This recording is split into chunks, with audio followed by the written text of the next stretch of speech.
ချို့ယောက်ျားတွေကသွားရလာတာမိမဆန်တဲ့ယောက်ျားတွေရှိတယ်စပင်းပုံစံကလည်းမိမရမ်းဆန်ကိုလုံးကိုဘောက်ကလည်းမိမဆန်ဝဆာတရလည်းမိမအမျိုးသမီးပေါ့လေမျိုးသမီးဆန်နောက်ကလူငယ်တယောက်ကရှေ့ကသွားနေတာအမျိုးသမီးလို့ထင်တယ်ကိုလုံးကိုဘောက်ကကြည့်ပျော်ရှုပျော်ရှိတယ်အဲ့ဒါဘာလို့တုံးဆိုရင်သူကအမျိုးသမီးထင်ပြီးတော့ရီးစားစားလိုက်ပေးတယ်ရှိစားစားလိုက်ပေးတယ်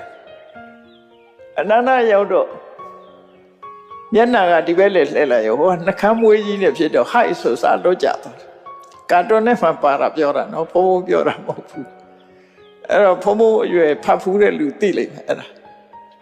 နှကမ်းမွေးမြင်လိုက်တော့ကြည့်နှကမ်းမွေးမမြင်နောက်ကနေကြည့်တော့သူကတွေ့တာရဲ့စိတ်နဲ့နောက်ကနေလိုက်တယ်အတန်ပေးပြီးတော့စာလန်းကန်းလိုက်တဲ့အခါလှည့်လိုက်တော့နှကမ်းမွေးကြီးတွေ့တဲ့ခါကျတော့အဲ့ဒီမှာစာတော်လွတ်ကြသွားကဲအဲ့ဒီစိတ်နှစ်ခုရှင်းကြည့်အမျိုးသမီးလို့ထင်တော့ကတွေ့တာတယ်နှကမ်းမွေးကြီးမြင်လိုက်တော့အမျိုးသားမှန်းသိတဲ့အခါကျတော့စာပေမဲ့စိတ်ရှိသေးလားရှိတော့ဘူးအဲ့ဒီသဘောပဲမှတ်တာအထင်လွဲနေတွေ့တာမှုကလာတာပဲအဲ့တော့အမှန်မြင်မှုလို့အဲ့ဒါကိုမြတ်စွာဘုရားဟောနေတာဥပါဒပရိတတနာအနုပါဒအပရိတတနာဆိုအဲ့ဒါပြောတာတဘာဝအမတမကြားတယ်မြတ်စွာဘုရားကိုယ်မှာတွေ့တာမှုဆွဲလန်းမှုတွေဘာကြောင့်ဖြစ်လဲမားမြင်နေလို့ဖြစ်တယ်ဆွဲလန်းမှုတွေကြောင့်မားမြင်တော့ဆွဲလန်းတယ်အမျိုးသမီးထင်လို့လိုက်ပါတယ်နှကမ်းမွေးကြီးမြင်တော့အမျိုးသမီးမဟုတ်ဖြစ်သွားမုတ်စိတ်မွေးမြင်ဒီတဲ့ကြောက်သွားအောင်မသူနောက်ကနေကြည့်တော့မုတ်စိတ်ကလည်းမမြင်အောင်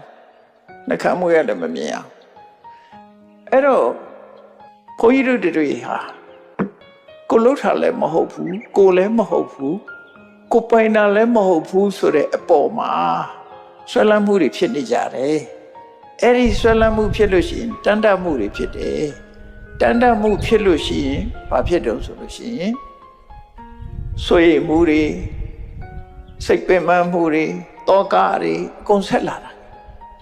အဲ့တော့မြတ်စွာဘုရားတရားတော်ကဝိပဿနာရှုခိုင်းတာကအမှန်မြင်မှုရှုခိုင်းရုပ်ကိုရုပ်လိုပဲမြင်မှုနာမ်ကိုနာမ်လိုပဲမြင်မှုကိုယ့်အကိုရှုမှတ်ကြည့်ပါတကယ်ကိုယ့်ကို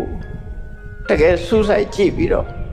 ဒါရုပ်တရားကြီးပဲဖြစ်ပြီးပြတ်သွားမှာပဲငါလည်းဘာမှမတတ်နိုင်ဘူးသူပြတ်ချိန်ကြရင်ပြတ်မှာငါဘယ်လိုမှတားလို့မရဘူးတနေ့ဖောက်လာပြီဆိုရင်ကိုယ်သဘောလုံးဝမလိုက်တော့ဘူးအဲ့ကြ